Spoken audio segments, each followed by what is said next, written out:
தற்போது ஒரு வானிலை குறித்தான அண்மை செய்தியை பார்த்திருக்கிறோம். சென்னை உட்பட 5 மாவட்டங்களில் நாளை கனமழைக்கு வாய்ப்பு இருப்பதாக வானிலை ஆய்வு மையம் தெரிவித்திருக்கிறது. சென்னை உட்பட 5 மாவட்டங்களில் நாளையும் கனமழைக்கு வாய்ப்பு இருப்பதாக வானிலை ஆய்வு மையம் தெரிவித்திருக்கிறது. 24ஆம் தேதி 3 மாவட்டங்களில் மழைக்கு வாய்ப்பு இருப்பதாகவும் தெரிவித்திருக்கிறது. நாளை மறுநாள், அதாவது 24ஆம் தேதி 3 மாவட்டங்களில் மழைக்கு வாய்ப்பு இருப்பதாக வானிலை ஆய்வு மையம் தகவல் தெரிவித்திருக்கிறது.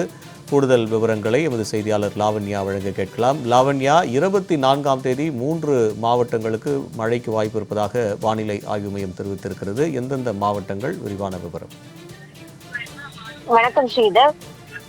நாளை திருவள்ளூர், ராணிப்பேட்டை, சென்னை, காஞ்சிபுரம், செங்கல்பட்டு முதலான மாவட்டங்களில் கனமழைக்கு வாய்ப்பு இருப்பதாக சென்னை வானிலை ஆய்வு மையம் தகவல் தெரிவித்திருக்கிறது. அதே போல நாளை மறுநாள் செங்கல்பட்டு, விழுப்புரம், கடலூர் ஆகிய பகுதிகளில் கனமழைக்கு வாய்ப்பு இருப்பதாக சென்னை வானிலை ஆய்வு மையம் தெரிவித்திருக்கிறது. 26, 27, 28 ஆகிய தேதிகளில் சென்னை உட்பட 10 மாவட்டங்களில் கனமழைக்கு வாய்ப்புள்ளது.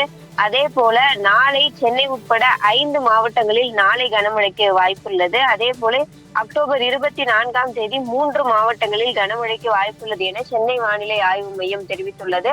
அதிலும் குறிப்பாக அடுத்தடுத்து கொடுக்கக்கூடிய வானிலை அறிவிப்புகள் எல்லாம் வட மாவட்டங்களையே குறிவைத்திருக்கிறது. அதாவது வடகிழக்கு பருவமழை தொடங்கியதிலிருந்தே தமிழகத்தினுடைய வட தமிழகத்தில் அதிகமான ஒரு மழைப்பொழிவு படிப்படியாக உயரக்கூடும் என ஏற்கனவே வானிலை ஆய்வு மையம் தகவல் வழங்கியிருந்தது. அதன்படியே தமிழகத்தினுடைய வட மாவட்டங்களில் தொடர்ந்து கனமழை பெய்து வருகிறது. சில மாவட்டங்களில் மிக கனமழையானது பெய்து வருகிறது.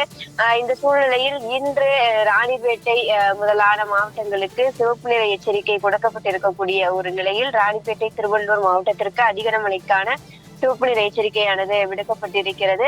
இன்றைய நிலையில் அடுத்தடுத்து இருக்கக்கூடிய மாவட்டங்களில், அதுவும் குறிப்பாக சென்னை, காஞ்சிபுரம், செங்கல்பட்டு முதலான சென்னையை சுற்றி இருக்கக்கூடிய பல்வேறு மாவட்டங்களில் கனமழைக்கான வாய்ப்புகள் கொடுக்கப்பட்டிருக்கிறது.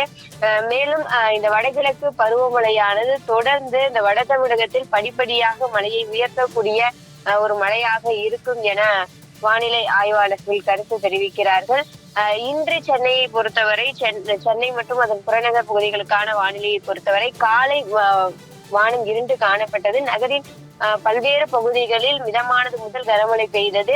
அதிலும் குறிப்பாக ஒரு குறிப்பிட்ட ஒரு மணி நேரத்தில் அதிகமான ஒரு மழைப்பொழிவு இருக்கக்கூடிய ஒரு மழையாகத்தான் இருக்கிறது. அது பருவகால மாற்றமாக இருக்கலாம். இருப்பினும் தற்பொழுது மழையினுடைய அளவு இல்லை, வெயில் அடித்துக் கொண்டிருக்கிறது. இருப்பினும் மாலை, இரவு ஆகிய நேரங்களில் எப்படி மழை பெய்கிறது என்பதனை வைத்துதான் அடுத்தடுத்த நாட்களுக்கான அந்த வானிலை தகவல்களை எல்லாம் கணிக்க முடியும். இருப்பினும் சென்னையை விட்டு மழை அகலவில்லை. ஒரு சில நேரங்களில் மழை இல்லாமல் இருக்கலாமே தவிர, ஆனால் சென்னையை விட்டு இன்னும் மழை அகலவில்லை என்பதுதான் நிதர்சனமாக இருக்கிறது. ஸ்ரீதர், தகவலுக்கு நன்றி லாவண்யா.